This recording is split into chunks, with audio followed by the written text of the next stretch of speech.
This week we have Randy McCharles, author of Much Ado About Macbeth, which if I was on the ball, I would have had the cover pulled up already.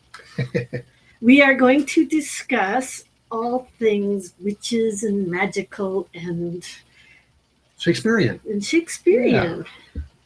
So, hi, Randy. Hi, Ray. How are you doing? Good. Randy just blew in here about 10 minutes ago, so we've just got him going here. On the run.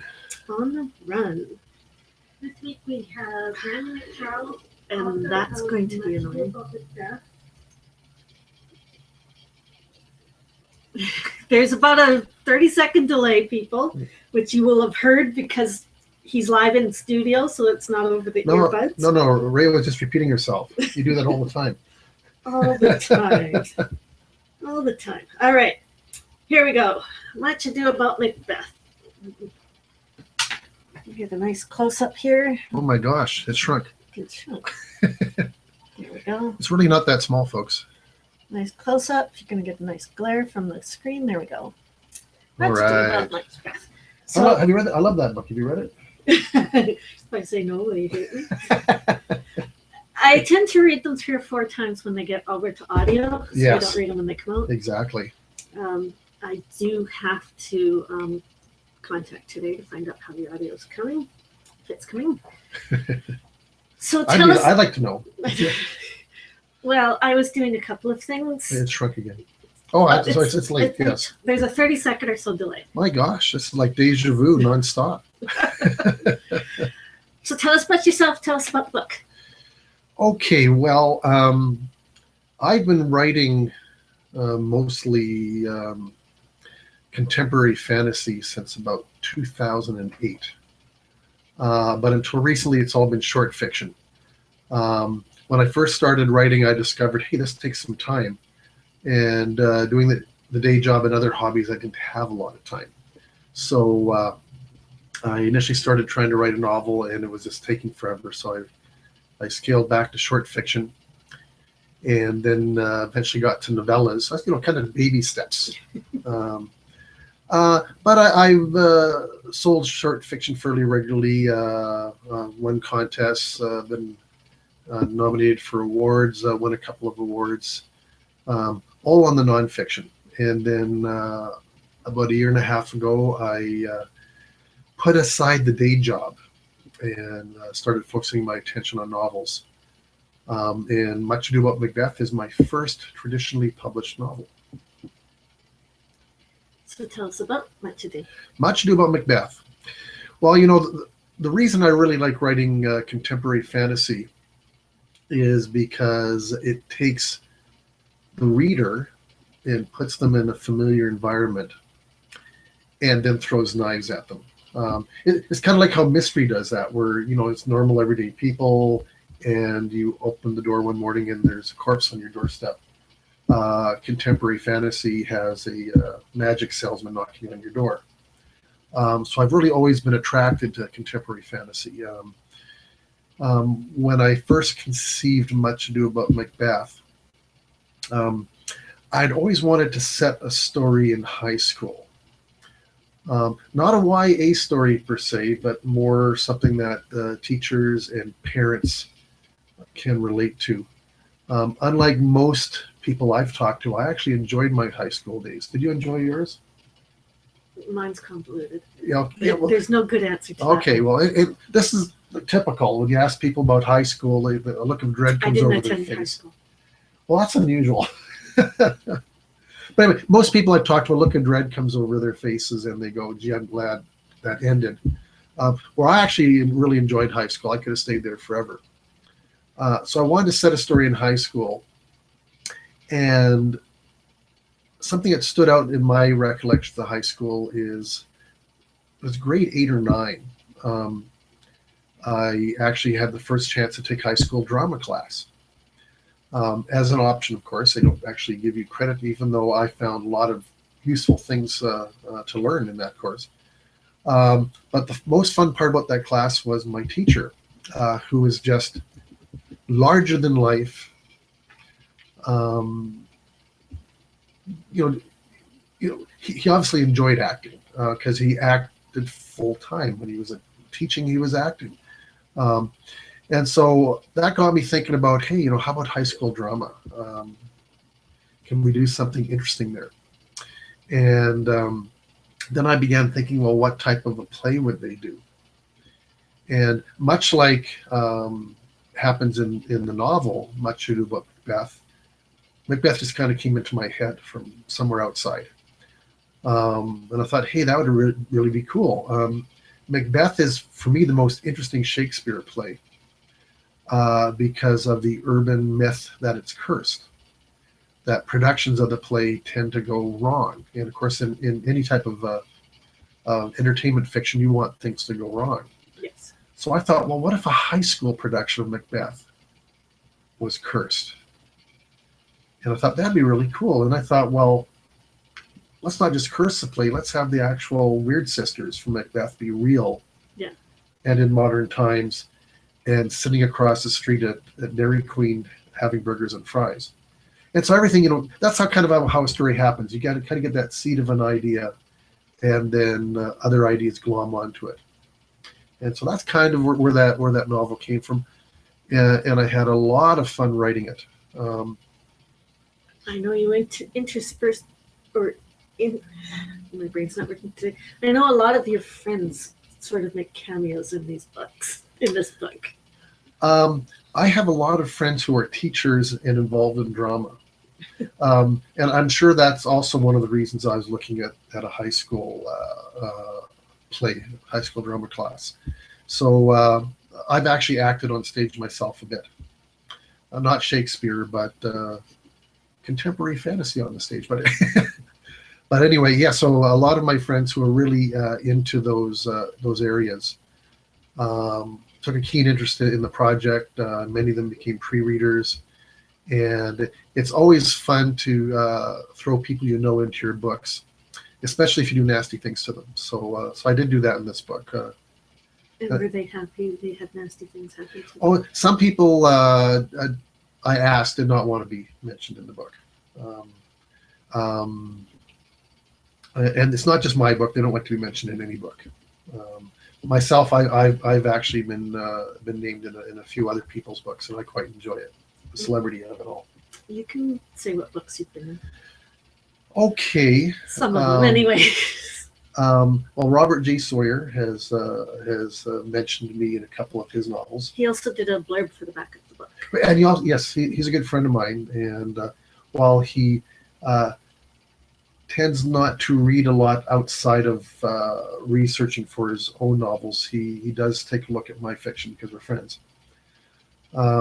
And also Hayden Krenholm, who is currently the publisher of Van Doren Books, has written novels, and I own a bar in one of them. And which is funny because you don't drink. Well, non-drinkers make the best bartenders. But I was actually quite thrilled to actually own a bar in one of his books. So that was a lot of fun. And you also have a back of the book blurb by David Biko. There you go. I met David a few years back at a World Fantasy Convention, and instantly the kind of guy I want to hang with. So we became good friends. But as I was writing Much Ado About Macbeth, I did a 2-day workshop with David Biko and some other writers. And I took in the first 3 scenes of Much Ado About Macbeth for that workshop to get feedback and suggestions.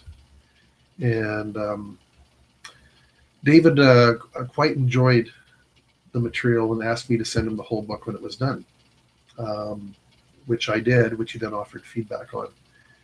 And he enjoyed the book and asked me if he would do a blurb for it. He said gladly, and he did. Well, your book is a comedy. We should mention that. And it's really hard to do comedy. And what we've been hearing is you've done it well. Most of what I write has some degree of humor in it. For me, I think for any humor writer, it just comes naturally. You don't go to a humor school and learn how to write humor. It's something that just flows out of your writing. And I've found almost everything that I've published has some level of humor to it that felt to me appropriate to the story. There's a couple of short stories that were very serious because humor just wouldn't have worked in them. But I do try to entertain. That's my goal for writing. I'm not really an author who's looking to educate his reader, although I do try to throw in interesting tidbits that if someone doesn't know, it'd be cool to learn. But mostly I'm just there to give people a joyride. And one of the ways to do that is to write humor. Now, brief break, just reminding you to send in your questions on the YouTube channel. We will answer them. Yes, please take me from left field. Just throw something at me that I'll just have to think about. Okay, so let's discuss your writing process. My writing process... Do you do an outline first, or do you just write and see where the characters go? Well, this is the fun thing, is I've talked to a lot of writers, and I've yet to see two processes that look the same. Everyone has something that works for them that may not work for others. So if you are out there trying to write fiction, you might want to try some of the things I do, but they may or may not work for you. I am what is called a productive writer, not necessarily a prolific one because I don't spend enough time writing, but when I do write, I write fairly fast and can get a lot done in a short period of time. And the way I do this is, as you say, Ray, I do use an outline, but I use a very loose outline. Essentially, before I start writing, I think about the story quite a bit, and I make some notes about things I'd like to put in it. As I get more thoughts about who my characters are, and my characters always evolve out of story. I don't think of a character and then try to figure out a story for them. I think of the story and go, who would be the best character or characters? So then it's easier on you, because I know some writers, they'll start writing their character and suddenly he does something they never even thought it would do. Well, that'll happen to me too. It always improves the story when that happens. But essentially, for Much Ado About Macbeth, I want to do a high school play. If I was going to write a strictly young adult book, I would have picked a student as the protagonist. Yeah, this one it's the teacher. But in this one, it is a teacher because while I try to write everything to be family friendly and people of all ages might enjoy it, the age of the character you use as protagonist does affect the type of story it is. And I wanted this to be something that parents of students would really enjoy and that teachers would really enjoy.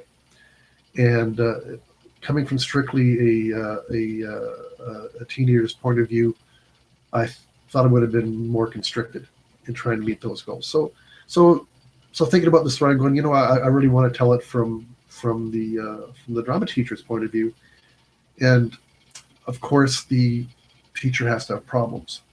Now that's a challenge for authors because usually you want to start with a very flawed protagonist who learns something throughout the course of the story, and that tends to make your protagonists less likable at the beginning than they are at the end. And so I've got this cynical drama teacher in a rut, doesn't respect anybody or anyone, and you pretty much have to accept that at the beginning of the book. Because if you start with someone who's Superman at the beginning, where can they go? Yes. And most of the stories I write is kind of a journey of self-knowledge for the main character. That the main character starts off in a bad place, has bad things happen to them, and in the end is a better person for it all. And that's as true in Much Ado About Macbeth as in any of my writing. And so I'm thinking, okay, I'll do the drama teacher, and of course he's got to have more problems than just his play being cursed. So he's got family issues at home. He has trouble dealing with the principal. He has trouble dealing with the parent-teachers organization. and mostly has trouble with himself. He's just not in a good place when the story starts. And so that then story tends to flow to that. As you think of things to happen to the character, it spawns other ideas. So anyways, so back to the outline. So I tend to write this very sparse outline before I start writing.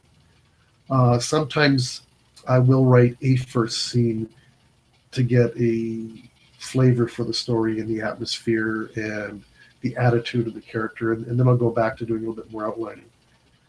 But usually when I first start writing, I have an outline that's enough that it'll just keep me writing nonstop. I don't ever suffer from writer's block, which is one of the reasons I'm productive. I'll just start writing and I'll go. That outline may have 20 points in it. As I write, it'll start adding points, and points will move in a different direction. And so I don't start with a firm outline, but I do start with enough of an outline that I'm just writing nonstop as I go. And then I reach the end of the first draft. Yeah. Now, I'm a spare writer. A lot of writers are verbose. Mm-hmm. They try to figure things out on the page, and then they have to cut a lot. You're the other way around? I'm the other way around, where my first draft will actually be quite short. It'll be the bare bones plot. If I figure out some solid subplots along the way, there might be some solid subplots, but very bare boned. And then I get to look at that first draft and say, okay, what needs to be developed? Where are there holes in the characters or the setting that make it flat? If my teacher is a bachelor knows nobody in the first draft, I've got a problem. Yes. Fortunately, I've been writing enough that I don't run into those kinds of problems. But I do write very spare, just the facts to make the story happen. And then when I'm done, I start doing a second draft. That starts fleshing out some more things. In Much Ado Macbeth, I bring onto the stage my high school drama teacher from when he was in high school. And in the plot outline I did, he shows up a lot earlier and has a much bigger role. But as I'm writing the first draft, I'm going, well, that kind of makes my main character passive. Yeah. By having his teacher come in and do things for him. And so instead of, as I wrote, I brought him in later, have him doing less and actually being more of a problem than a help to the main character. Whereas in the outline, he was kind of, gee, I got a bad hand. I need to get some better cards in my hand. I'll bring in this ace.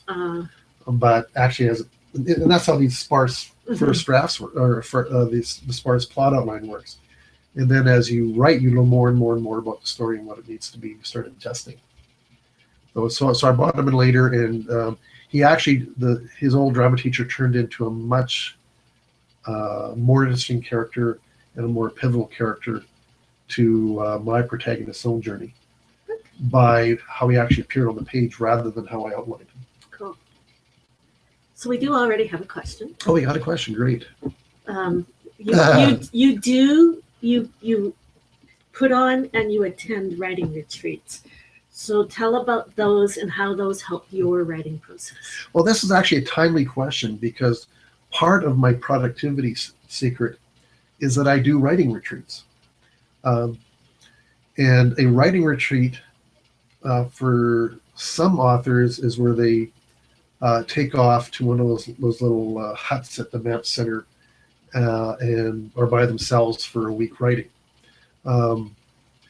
I'm a more sociable person than that. So my writing retreats say, hey, let's get 30 writers and go somewhere for a few days and write. And that way you're getting in some good solid writing time with peer pressure around you because everybody's writing. And then over meals, you have some good social time. So I began attending writers retreats,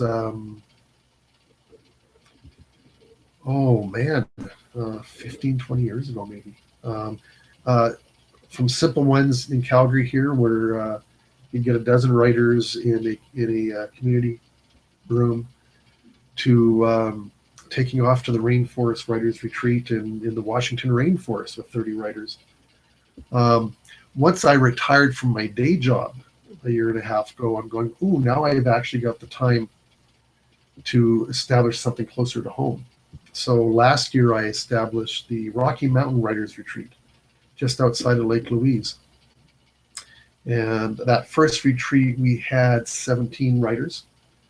We went out for 5 days and wrote as a group 2 novels and revised 2 novels, and also had a great time socializing. I ran the second retreat in June of this year, and we had 33 writers, and did the same amount of productive work.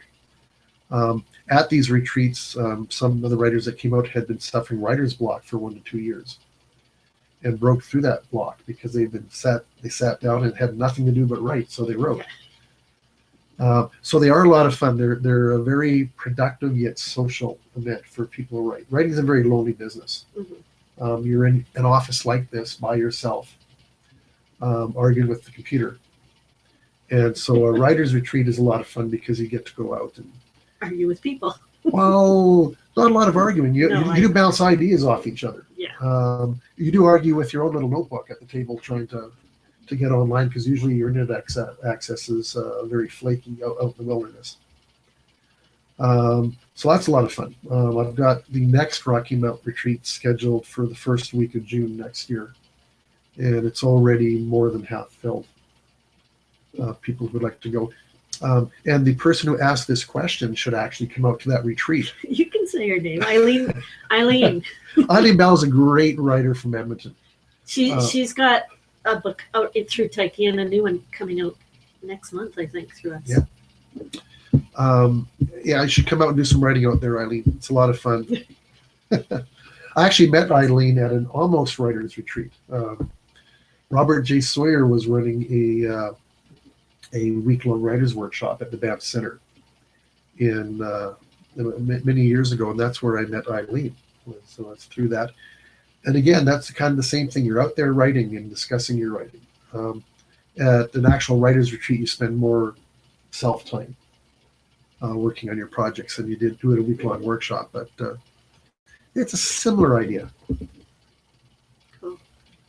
So when you're at home writing, now you don't have a day job anymore, in quotes that nobody can see because I'm off to the side here. Yep. Do you write 9 to 5, or how is your? Well, that's a problem I have. I should actually be writing on a schedule.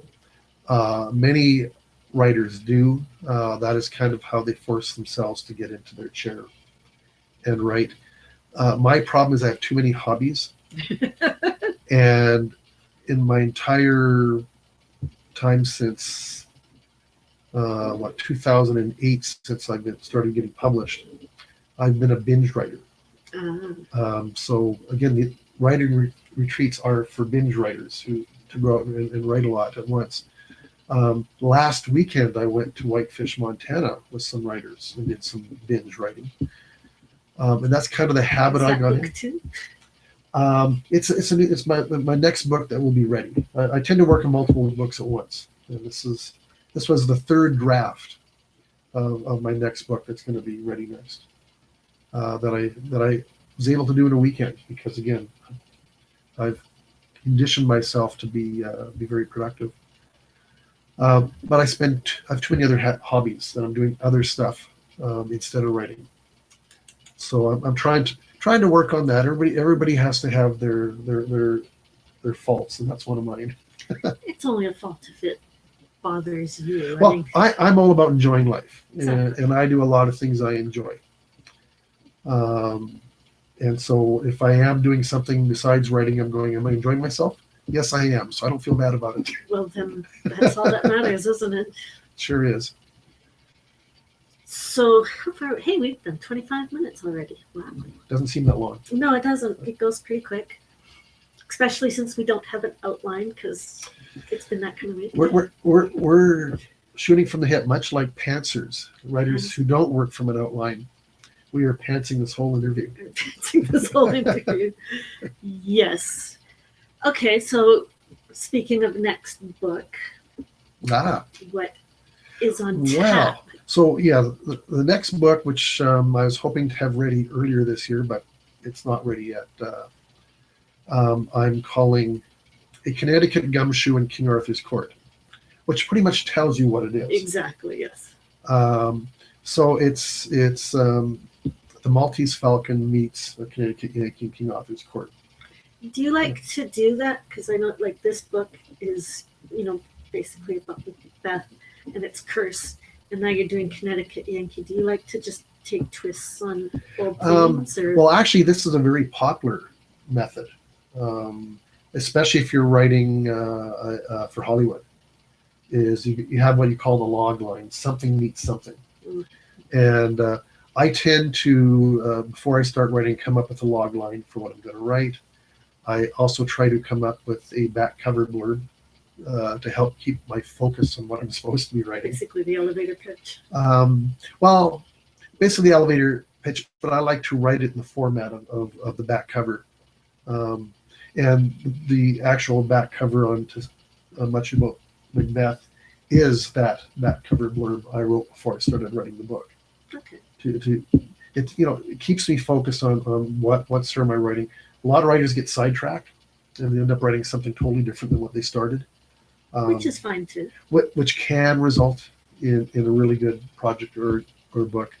I tend to be a little more focused, so I don't wander that much. But this book is a lot of fun. It's a failed cop turned failed private eye. The story starts, he's in an alley gunfight with one bullet left in his gun. And he's going to die. And he's considering whether he should shoot himself rather than be shot by the gangsters. That's the kind of guy he is. And then this 10-year-old boy shows up out of nowhere. And now he's going, gee, how do I save the boy?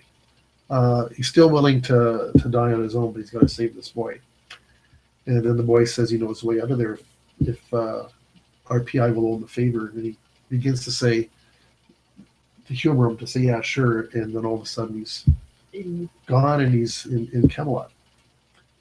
And then you have the Connecticut Yankee, who is a PI. He's actually from Hartford, Connecticut. That's where he's working as a PI.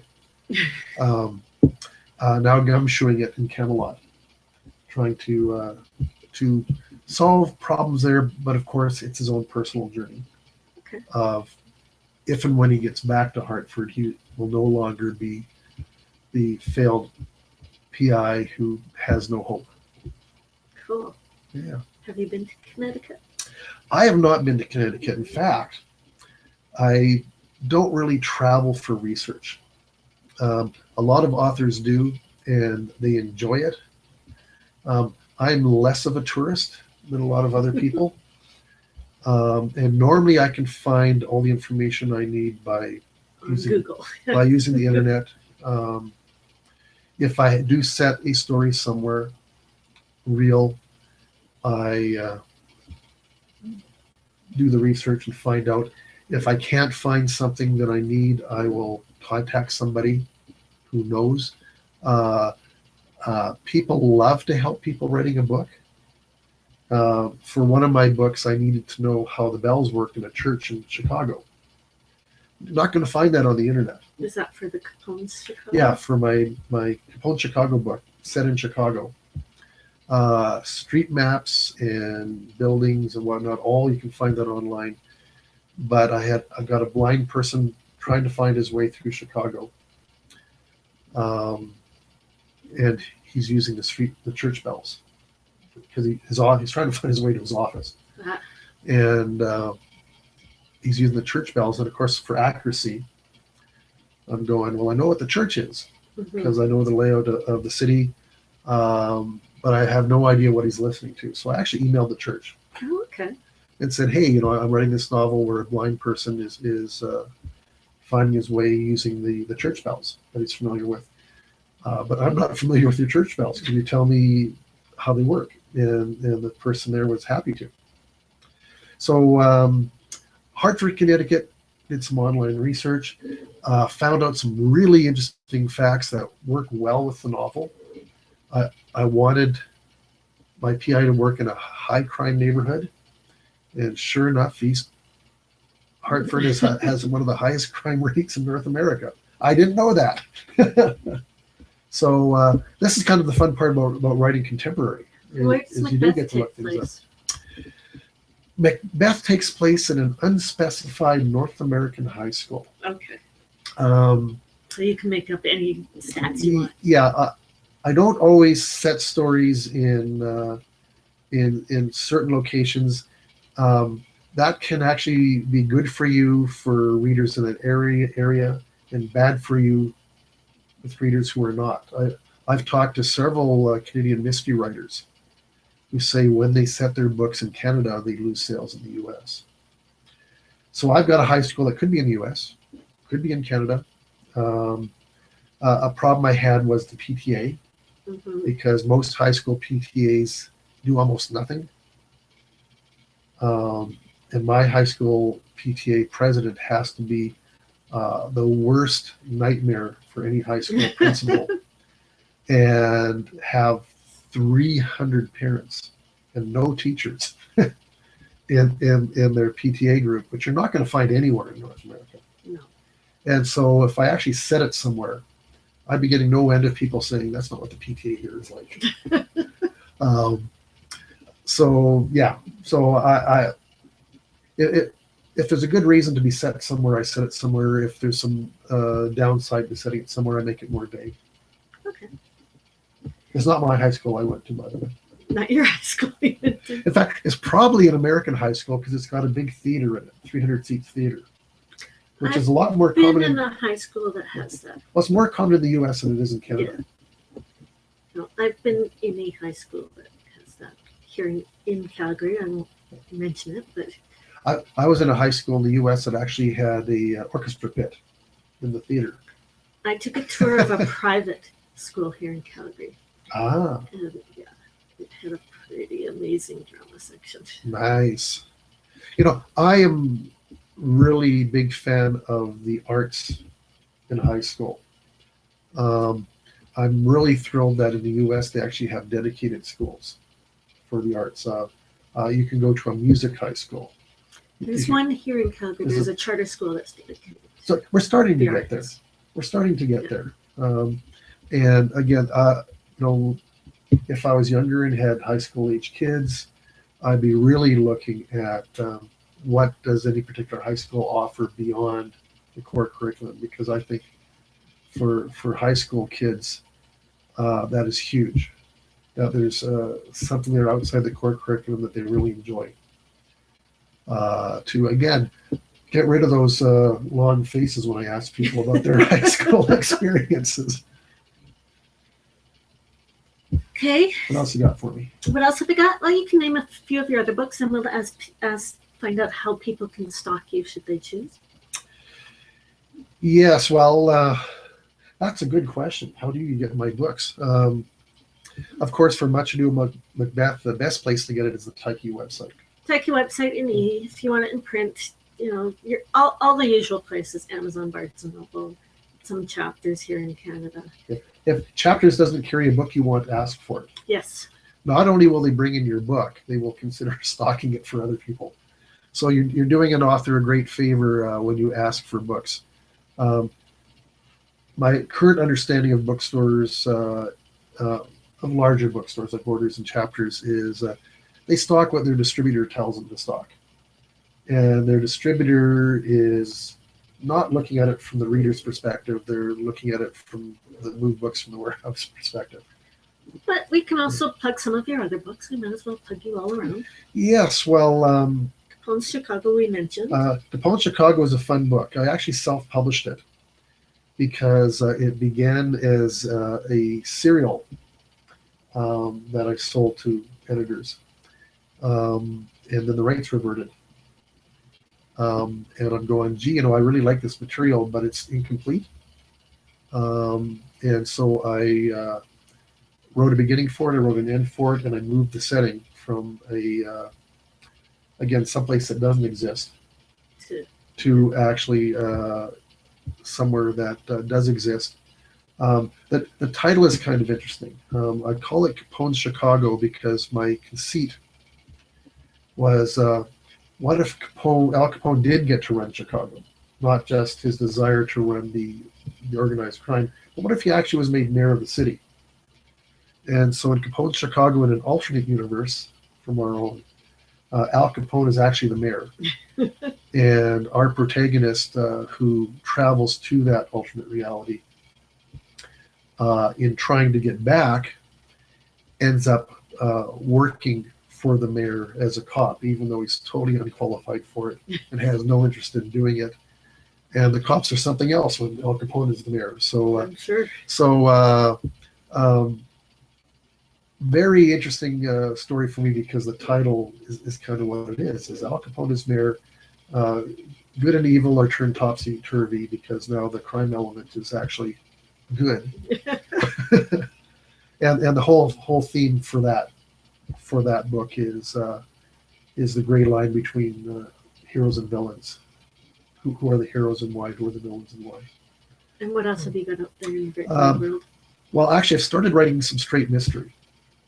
My Capone's Chicago book caught on with mystery readers because it's actually classified as science fiction noir, but the mystery community is a large readership of noir books, and they really enjoyed what I'd done with it. And I was invited to contribute to an anthology that came out in August called AB Negative, which is a collection of Alberta crime. And me, the speculative fiction author, decided to write a straight mystery piece for that book. And it became the lead story. Cool. Which was quite nice. And I got a lot of feedback that people really enjoyed the character and wanted to see more of them. So I've actually began expanding. I'm doing the story notes and starting the outline for a novel based on Peter Galloway. Cool. Private Eye. Set in Calgary. Of course. Yes. Set something in here. And then I've got some other projects on the go, but they're not as far along as the Connecticut Gumshoe, which I'm really enjoying. It's really nice when you enjoy what you write. Yeah. That it's coming together, it's working. A lot of authors with writer's block have that block because what they're writing isn't working for them. And they kind of stop until they try to think about why is it working. And sometimes it sits for a long, long time. So if people want to stalk you? So if people want to stalk me, a good place to look is my own website, randymccharles.com. Not hard to remember. Spelled MC, not MAC. Yes, it's Mick, not Mac. Mick Charles. And on there, I list my published works, and also I mention my upcoming works. You'll see a Connecticut Gumshoe, King Arthur's Court, listed there as a work in progress. But it'll show what I have out there. Most of the pieces have excerpts, so you can actually check out what they are. There's links on there to places you can find the books. But of course, in Canada, your best bet is for a print book is your Chapters Indigo. Chapters Indigo. Amazon will send you print books for everything. Oh. Yeah, Amazon is great. The prices bounce around a lot on Amazon. You can get a good deal sometimes. Other times, not so much. Well, for the print books, For the print books, yeah. Ebooks. Your best bet is to go to the Kentucky website because then we get a larger cut and he gets a larger royalty. Oh, I like that. I cut out the middleman. That's what I say. Exactly. But also support your local bookstore. Absolutely. I actually run 2 reading events at the Owl's Nest Books here in Calgary. And in Calgary, you can get what to do at the Owl's Nest, or you will be able to. And Century Box has them too now. Yeah, Century Box carries my books. Owl's Nest does not carry speculative fiction, but Much Ado About MacBeth is mainstream enough. that I think they will carry that for some time. And if you're in Calgary, Randy is going to be at the which chapters? Signal Hill. The Signal Hill chapters next weekend. I think it's called an Indigo there. Indigo. Yeah. Same thing spelled different. Well, this building itself says Indigo on it. But yes, I'm going to be there on the Saturday afternoon next week. Please drop by and talk. And that is September 19th. 19th. See, I was going to look at that is actually my very first appearance at Chapters Indigo. It'll be interesting. They can go either way. Sometimes they're great and sometimes they're dead. Well, I'm going to bring my notebook so I can actually write something if I'm just sitting there. No, I'm not going to do that. I expect to be chatting up with people. I like to talk, as you can tell. And I'm looking forward to actually just talking to people out there. And do you have an Owl's Nest coming up? Yes, Taste of Local Authors at Owl's Nest on December 10th. And that's a kind of cool event because I get 9 readers to talk about and read from the book for under 5 minutes each. That's why it's called a taste. A taste. And so you get to hang out with other readers, get a sneak peek at 9 new releases because they have to have been published in the last 6 months. I think he means you get to hang out with other authors. Oh, no, there's readers there too. Yes. Oh, okay. Oh, yes. Oh, yeah, no, readers come out to see what's new. But doing the readings for 5 minutes, you said they were readers, aren't they, the authors? Okay, well, there's nine authors reading, but it's a full bookstore for the event. It's standing room only for the wine and cheese. For the wine and cheese, which Owl's Nest is really good at supplying. Owl's Nest has found the secret of existing as a small local bookstore. Because as a reader might have discovered, most of them are closing down. Mm-hmm. There aren't a lot left. A small bookstore has to build a sense of community and have social events outside of just coming in and buying a book. And Owl's Nest does it as well as anybody out there. They are really good. So, and they specialize in young adult and mystery books. So if you read either of those, go down and talk to them. They have book club nights, open mics. The staff know the books intimately. If you're looking for a certain kind of book, they can help you. So check it out. Cool. And I think that's good. We've been here about 45 minutes. Oh my gosh. I know. So I want to thank Randy for being here. Well, thank you for having me. And October 17th is our next interview with Jane Bernard. Oh, Jane. Read her. I got an advanced copy of her book. With Maddie Hatter. Maddie Hatter. And I have to tell you, my expectations were pretty high before I read the book. But she surpassed my expectations. It's a brilliant book. I strongly encourage you to sit in on the interview if you get a chance. If you don't, pick up a copy of the book. She's working on more. Again, you know that that something went right if the author's working on the sequel before the first book is officially out. Yes. Yeah, well, we had a special copy just for When Words Collide that we put out. And I got one. Which we didn't do much discussing of, but next time. Because I don't like these to run too long. No, people get bored. I understand. Well, thanks again, Randy. Well, thank you. And we will talk to you later. You bet.